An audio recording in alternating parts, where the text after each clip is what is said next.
All right, in this video, I'm going to walk you through a clean ACES workflow, so a color managed workflow from Maya, 2026 in this case, using Redshift as the renderer, all the way to a final ProRes 4444 export in After Effects, while keeping the image that you arrive at consistent with what we see here in Maya's render view. So we'll start here in Maya.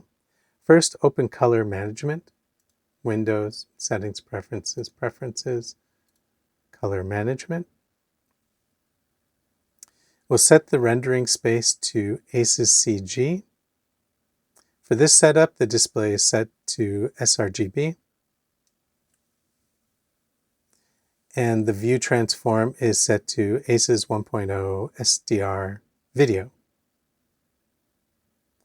Even though the display says sRGB, the important setting here is the view transform.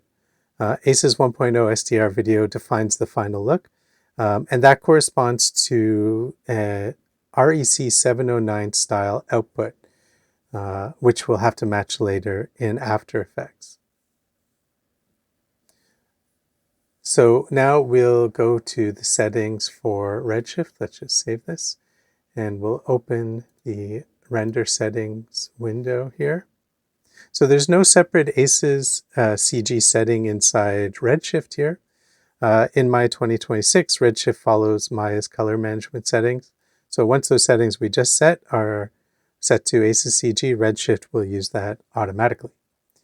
So what we want to set here in the render settings under Redshift are found in the Common tab.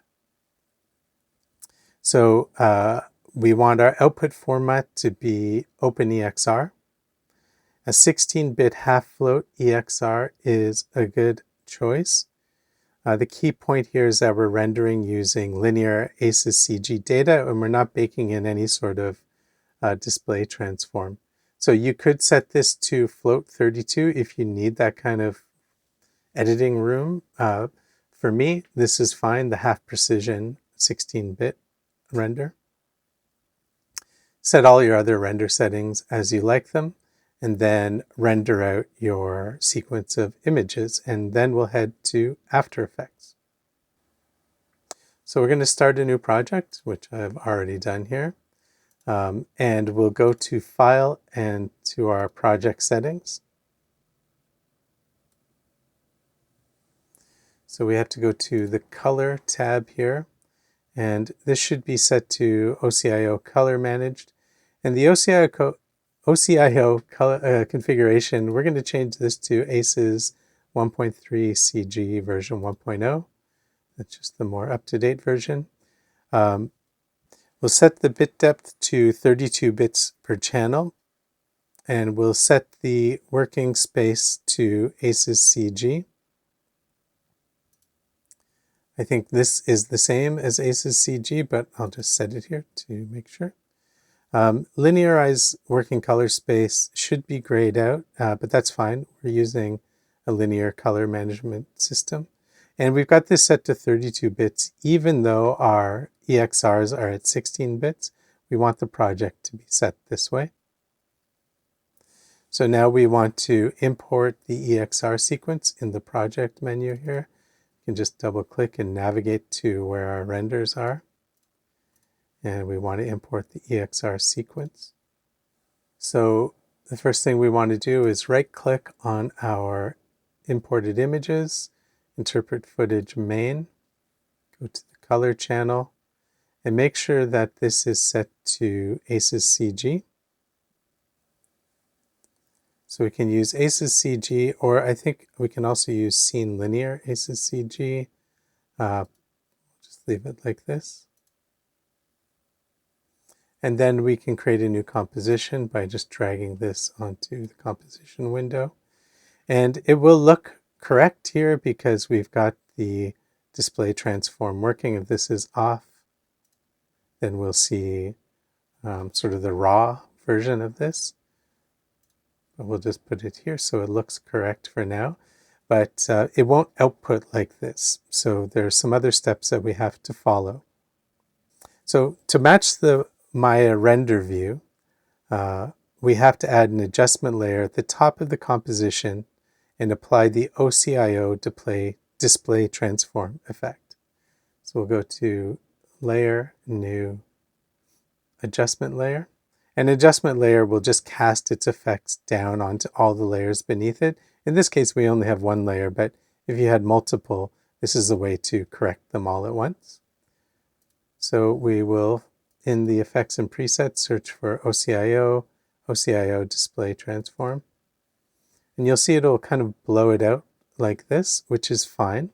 So with this turned off, it looks correct. But if we exported this way, the final export would not be correct.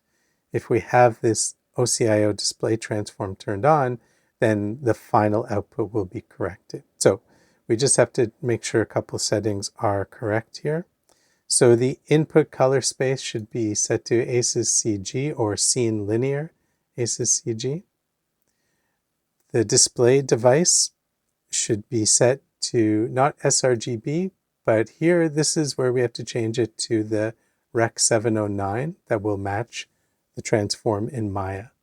So Rec 1886, Rec 709 display. You can see it's altering the image a little as we do this. And then the view transform is set to ACES 1.0 SDR video. So this is a key step. So even though the Maya's display settings said sRGB, the actual look comes from the ACES SDR video transform. This all corresponds to the Rec 709 output. And so matching this stuff here ensures that the image in After Effects aligns, or the output image from After Effects will align with what we see in Maya. So we're going to add this comp now to the render queue. So we can just go to File, Export, Add to Render Queue. And we've just got to make sure there are a couple of settings here that are correct. So here we can check that the quality is best. We've got the right frame rate. The color depth should be correct under current settings. You can force it to be 32 if you want here. And then the output module, instead of going straight to H.264, we're going to export to QuickTime. In the format options, make sure we're using, at least in my workflow, I export to Apple ProRes 4444 for my, it is compressed, but my high quality compressed version that I can export other versions from later. And everything else should be correct here. And then we can just export to, see I've got several here. Save, and then we'll click render. Okay, so my render is complete, and I've got a few things on screen here just to show you. So this in the middle, let me just move this over. This is the view in Maya.